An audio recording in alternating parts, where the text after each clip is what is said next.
बहुत समय पहले की बात है। एक सुंदर जंगल था जहाँ एक नीलू नाम का तोता रहता था। उसकी आवाज़ बहुत मीठी थी और वह हर दिन अलग अलग गीत गाकर जंगल को खुशहाल बनाता था। नीलू बहुत दयालु और समझदार भी था, इसीलिए सभी जानवर उसको पसंद करते थे। उसी जंगल में एक चालाक लोमड़ी भी रहती थी जिसका नाम था गिन्नी।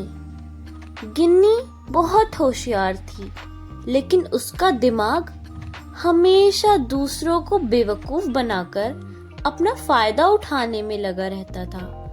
वह सोचती थी, अगर मैं नीलू को पकड़ लूं तो मुझे हर दिन उसके मीठे गाने सुनने को मिलेंगे और मैं उसे जो चाहूं वो करने के लिए मजबूर कर सकती हूँ।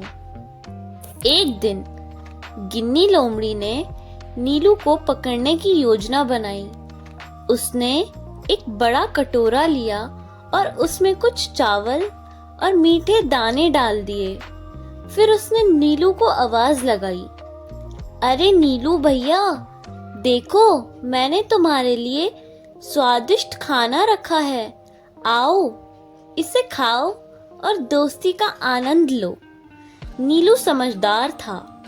उसने सोचा, गिन्नी इतनी अच्छी क्यों बन रही है, जरूर कुछ तो गड़बड़ है।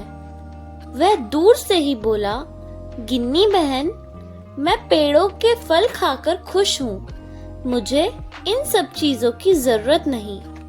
लोमड़ी को गुस्सा आया, लेकिन उसने कोई और चाल सोचने का फैसला किया।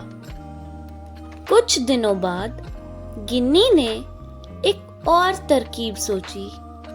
उसने जंगल में एक जगह पर जाल बिछाया और उसके ऊपर कुछ ताजे फल रख दिए।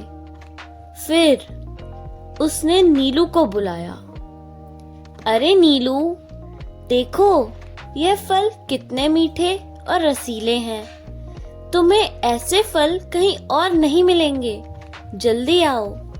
नीलू फिर सतर्क हो गया। उसने ध्यान से देखा और पाया कि वहां कुछ अजीब है।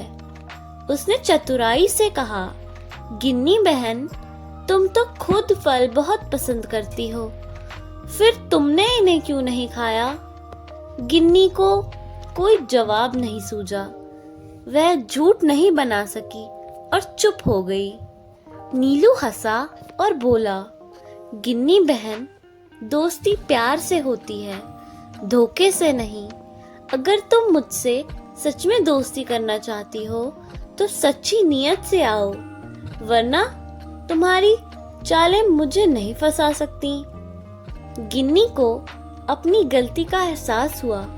उसने नीलू से माफी मांगी और वादा किया कि अब वह चालाकी छोड़ देगी और सच्ची दोस्त बनेगी।